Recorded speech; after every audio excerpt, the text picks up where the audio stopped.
Hello, welcome to The New Sound. Today we'll be exploring drum fills and how they relate to the music we make. A drum fill is a short musical phrase, often used to transition between different parts of a song. It's not just about showing off, it's about enhancing the music. First, let's listen to some basic drum fills.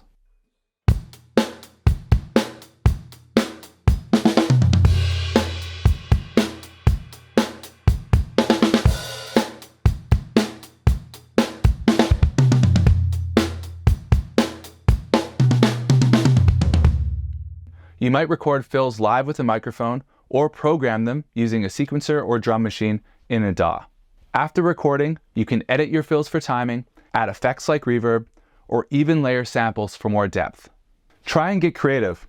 Reverse a fill for a build-up effect, or chop it up for a unique rhythmic pattern. Thanks for watching. Keep creating, and I'll see you in the next video.